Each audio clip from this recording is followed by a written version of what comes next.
with your book, I have to admit, I came into this kind of deliberately with a bit of a blank slate in my head of not knowing that much about Atalanta, and I probably won't be the only person who you've spoken to that doesn't know all that much about them. But what I'm keen to find out is why them? I think that's my first thing. Like, and not to obviously not to slight them, they're a big Serie A institution, but like, why Atalanta of all the teams you could have picked? Why did you end up choosing them? So I first became aware of them when they were in the Europa League, which was 2017-18, and that was their first ever European season for 20 odd years. At the time, I didn't know that. I just saw them as an Italian team in Europe who I'd heard of. But if you told me that they'd finished in the top 6 for the past 10 years, I probably would have said, yeah, sure. The fact that they were struggling, they were fighting relegation 2 seasons before, and that they've won more. Them and Genoa are tied for the most Serie B titles in history because they spent that much time in Serie B. I would have had no idea about. But I was watching the Europa League because it was the year that Everton were in it, and they just saw Romelu Lukaku, and they brought in, it was the classic Klaassen, Sigurdsson, Rooney, Sandro Ramirez, Michael Keane year when they brought loads. So I was kind of just interested to see what that team was going to do, and they were playing against Atalanta. They weren't even playing in Atalanta Stadium. Atalanta Stadium was ineligible for UEFA competition because it didn't have numbered seating, so they had to play at Sassuolo Stadium, the Mapai Stadium, which is some 200 kilometers away.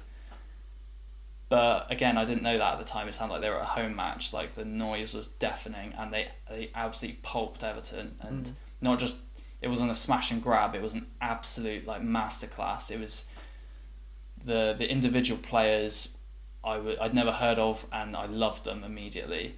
And the way they were playing was aggressive, attacking football. It was fast. There was pressing across the pitch.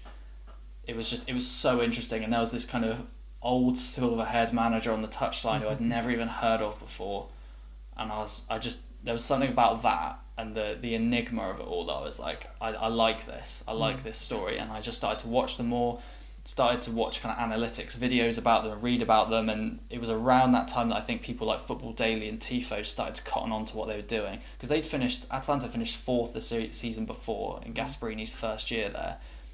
And they would have got Champions League football, but Serie A only had 3 spots open at the time. Right. So they would have had Champions League. They were even higher than the Europa League, and they'd finished 15th the season before, and it was incredible. And it wasn't just this rags to riches story. It was the fact that they were playing some of the best attacking football in Europe. Yeah. And then in the 2 or 3 years that followed, that went higher and higher and higher to the point where in 2019-20.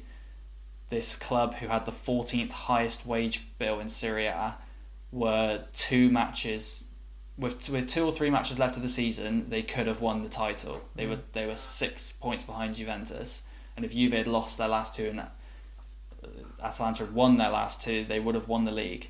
And they would, in the process, they scored 98 goals, which is the most in Serie A since the 1950s. Like, this is unheard of from players that people had never even heard of before. And it wasn't like they'd had these players and then turned them over and brought the big boys in. They kept bringing these unheard of players, and this story just kept growing and growing and growing, and I just started to grow more and more attracted to this team, and I wrote about them. Then the pandemic happened, which hit Bergamo just terribly, and it happened in that amazing 2019-20 season, their greatest ever season, you can argue. The pandemic hit them halfway through, and Bergamo was absolutely devastated by it was where it all kicked off in Europe. It was the epicenter. It was those scenes in Italy of the armoured trucks going through the streets with bodies. That was in Bergamo, and that in itself brought this horrible kind of unfortunate kind of oxymoron, and that the fans didn't get to see half of that season was really tragic. And I just dug in deeper into the culture of this amazing city that people hadn't heard of, and it turned out the team very much mirrored the city. Like, an hour away from the 2 big Milan clubs, and Milan is obviously a huge tourist hotspot, but people had never even heard of Bergamo, and it's just down the road from it, and it's amazing.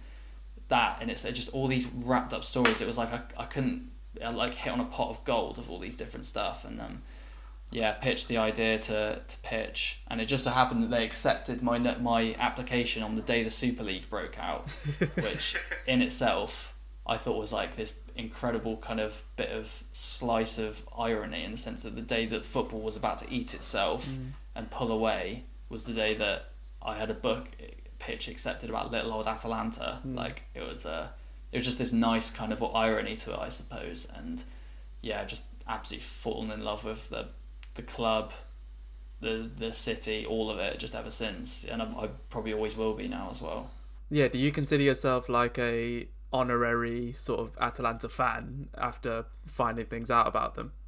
Definitely, yeah. I have a Premier League team that I support, but there was something about this team and the way that it kind of went against the rich eating the rich nature of football at that time, particularly after the pandemic. There was something about this team, and it almost felt like going back to grassroots football, which is insane when you think that this team are playing in Europe. But that's how far the Premier League has gone. Is that you start looking at Serie A teams as these little kind of almost like bottom feeders. Like it's incredible, and I definitely consider myself a fan, and it feels like there's like a genuine there's a kind of genuineness to it, and which is really I love. I've always loved Italian football in general, and to have an actual kind of a horse in the race now makes it all the more enjoyable, I guess.